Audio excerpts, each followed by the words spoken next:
Mi nombre es Luis Daniel Pisán Guadarrama y les daré la introducción a los motores monofásicos de inducción. En su forma básica, un motor monofásico de inducción consiste en una máquina asíncrona de jaula de ardilla cuyo devanado del estator es monofásico. El teorema de Leblanc señala que un devanado monofásico recorrido por una corriente alterna monofásica crea un campo magnético pulsante, el cual equivale a dos campos magnéticos giratorios iguales que rotan en sentidos opuestos. Cada uno de estos campos giratorios origina un par similar al de una máquina asíncrona polifásica. Si el motor gira a una velocidad n, el deslizamiento SD del campo giratorio directo, es decir, el que gira en el mismo sentido que el motor, equivale a la fórmula 1. Y el deslizamiento SI del campo inverso, es decir, el que gira en sentido contrario al del eje del motor, equivale a la fórmula 2. La figura 1 representa los pares producidos por los dos campos giratorios. El par MI del campo inverso se opone al par MD del campo directo, por lo que se representa hacia el lado negativo del eje de ordenadas. El par resultante M se obtiene sumando MD y MI. Nótese que el par de arranque de este motor es nulo, pues a velocidad nula los deslizamientos SD y SI son iguales, y los dos campos giratorios ejercen pares de igual valor y sentidos opuestos, por lo que se anulan entre sí. Sin embargo, las relaciones de la fórmula 1 y la fórmula 2 indican que si se consigue hacer girar al motor a una velocidad n, los deslizamientos de los dos campos giratorios no son iguales y el par resultante no será nulo. Por lo tanto, una vez arrancado, el motor sigue girando por sí mismo. Como el par inverso MI se opone al par directo MD, este motor consume más corriente que si solo actuase en un único campo giratorio. El análisis de los motores monofásicos de inducción se realiza mediante el circuito equivalente de la siguiente figura 2. El principal inconveniente de los motores monofásicos de inducción es que tienen un par de arranque nulo. Existen variantes del motor monofásico que consiguen superar este problema haciendo que el motor se comporte como bifásico. Así se tienen los motores monofásicos con arranque por condensador y de fase partida. Mi nombre es Leonardo Emanuel Flores Martínez y voy a hablar de los motores con arranque por condensador. Los motores monofásicos con arranque por condensador poseen en su estator dos devanados desfasados de 90 grados eléctricos en el espacio. Uno de ellos se denomina principal y cubre 2/3 de las ranuras del estator, y otro se le denomina auxiliar y cubre el resto del estator. En serie con el devanado auxiliar se conecta un condensador de tal manera que las intensidades que circulen por ambos devanados quedan aproximadamente desfasadas 90 grados en el tiempo y sus módulos sean iguales. Al circular unas corrientes de iguales valores eficaces y desfasadas entre sí en 90 grados, el tiempo por unos devanados desfasados eléctricos en el espacio, la máquina se comporta como un motor bifásico y genera un campo magnético giratorio que hace que el motor proceda a girar. Una vez arrancado el motor, se desconecta el devanado auxiliar y el motor sigue funcionando como monofásico simple. A su vez, también existen motores monofásicos de condensador en los que tanto el condensador como el devanado auxiliar permanecen conectados permanentemente. En este caso hay que dimensionar el condensador y el devanado auxiliar para que puedan funcionar conectados a la red no solo durante el arranque, sino de forma permanente. En estos motores, los devanados principal y auxiliar son idénticos y, en consecuencia, cada uno de ellos cubre la mitad de las ranuras del estator. Para mejorar el arranque de estos motores, se suele colocar un condensador adicional en paralelo con el condensador de funcionamiento normal. Este condensador de arranque se desconecta una vez que la máquina ha alcanzado cierta velocidad, para lo cual se puede utilizar un interruptor centrífugo. Y esa es la manera como funcionan los motores con arranque por condensador. Hola, mi nombre es Axel Osiris Tinoco Hernández. Motores de fase partida. Los motores de fase de partida poseen también dos devanados desfasados, 90 grados eléctricos entre sí. El devanado principal tiene gran reactancia y una baja resistencia, y por otro lado tenemos el devanado auxiliar, que tiene gran resistencia y baja reactancia. Así se consigue que las corrientes que circulan por ambos devanados estén desfasadas entre sí aproximadamente entre un ángulo y le podemos llamar alfa. Aquí les mostramos un diagrama fasorial de un motor de fase partida. Vemos el par de intensidades, intensidad A e intensidad P, y con una línea que será el voltaje. Y podemos ver también que entre este par de intensidades tenemos el ángulo alfa del cual estábamos hablando. Las intensidades que circulan por ambos devanados, que pues es la intensidad A y la intensidad P, no tienen un desfase de 90 grados, por lo que se obtiene un campo giratorio perfecto. También le podemos decir que es de una amplitud constante, pero no lo tiene, sino un campo magnético giratorio de amplitud variable, que va cambiando poco a poco. Aún así, este campo logra hacer girar el rotor con el que se consigue el arranque del motor. Una vez que el motor ha arrancado, hay un interruptor centrífugo que desconecta automáticamente el devanado auxiliar y el motor queda funcionando como monofásico simple.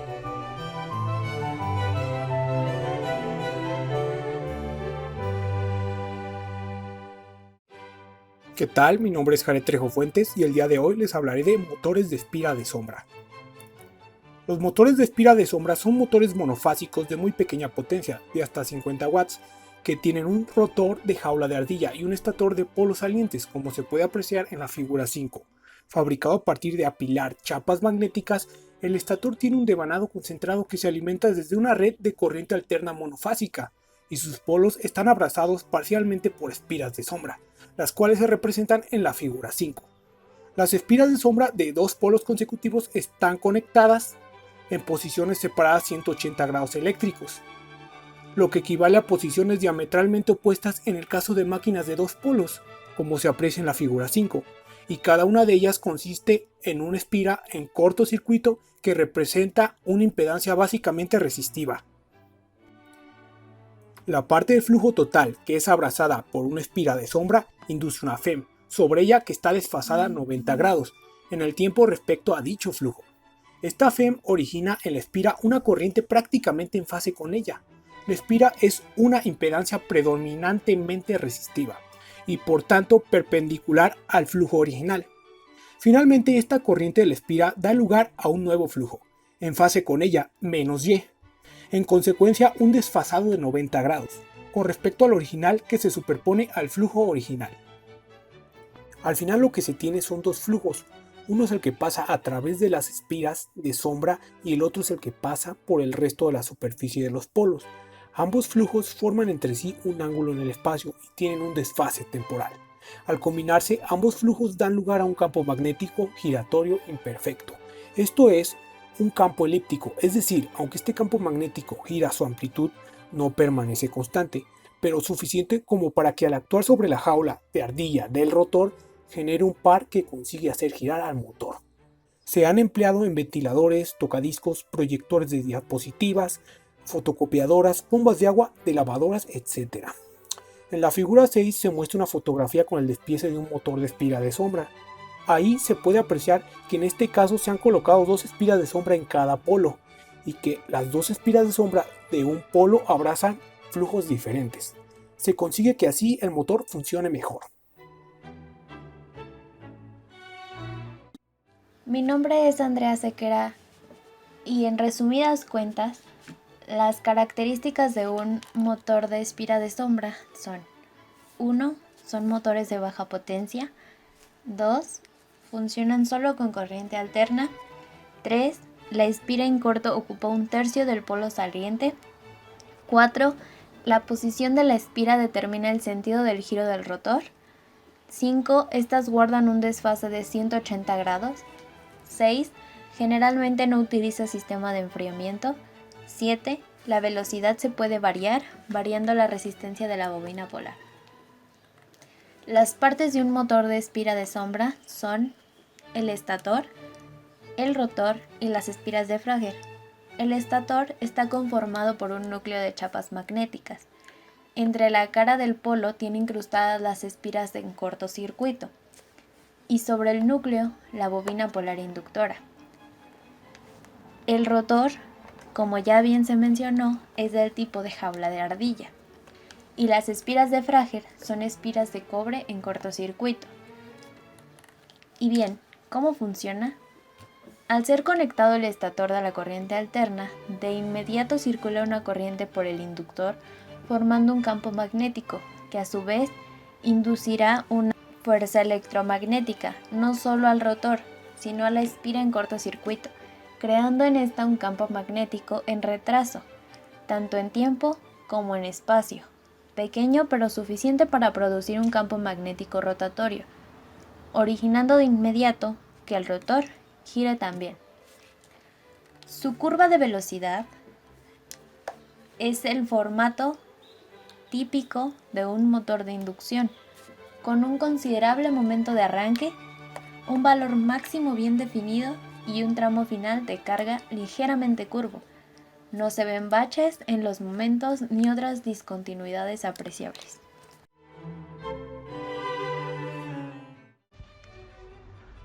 Mi nombre es José Pablo Velázquez de Bárcenas. Voy a hablarles de la conexión eléctrica. La conexión eléctrica es el circuito equivalente de un motor monofásico de inducción. Esto se refiere a que es uno de los distintos sistemas ideados para el arranque de los motores asíncronos monofásicos. Se basa en cambiar al menos durante el arranque el motor monofásico por un bifásico, que pueda arrancar solo. El motor dispone de 2 devanados, el principal y el auxiliar.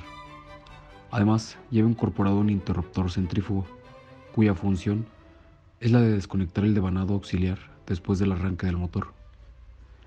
Además del motor de fase partida, existen otros sistemas para arrancar motores monofásicos, como es el caso de motores de arranque por condensador.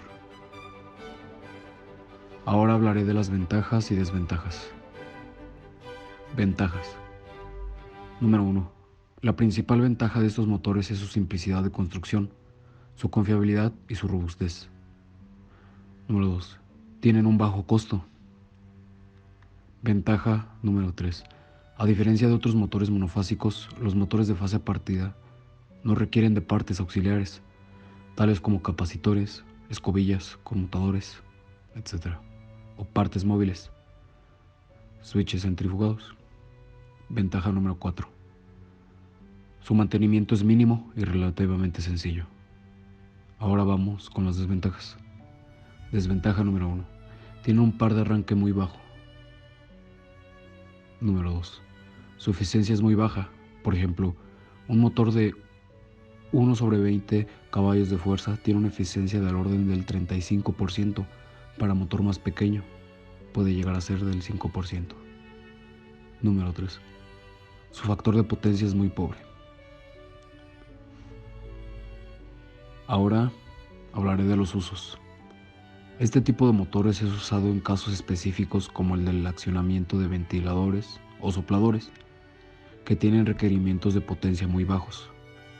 Su rango de potencia está comprendido en valores de 0.0007 hasta 1/4 de caballos de fuerza. Y la mayoría se fabrica en el rango de 1/100 a 1/20 de caballos de fuerza.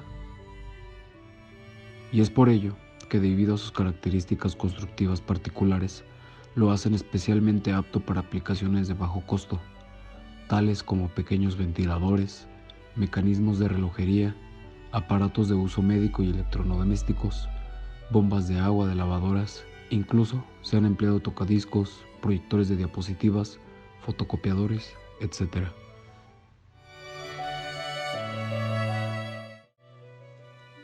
Con lo que respecta a los motores monofásicos tipo rotor de jaula, tenemos el siguiente problema.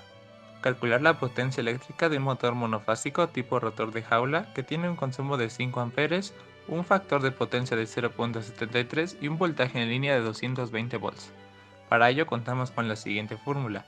Potencia es igual al voltaje por la intensidad por coseno de phi, que es el factor de potencia. En este caso ya tenemos el factor de potencia, que es 0.73, así que simplemente sustituimos en la fórmula. Potencia es igual a 220 volts por 5 amperes, recordando que la intensidad es en amperes, por 0.73, que ya es lo que nos da el coseno de phi, y todo ello nos da 803 watts. Si la eficiencia o rendimiento del motor es de 93%, ¿cuál es la potencia del eje? Entonces, teniendo esta fórmula, potencia es igual a la potencia del eje entre mi. Potencia del eje es igual a potencia por mi. Reemplazando, se tiene que la potencia del eje es igual a los 803 watts, que es la potencia del eje, por 0.93, que es la eficiencia o rendimiento del motor, y ello nos da 746 watts, lo que es igual a un caballo de fuerza.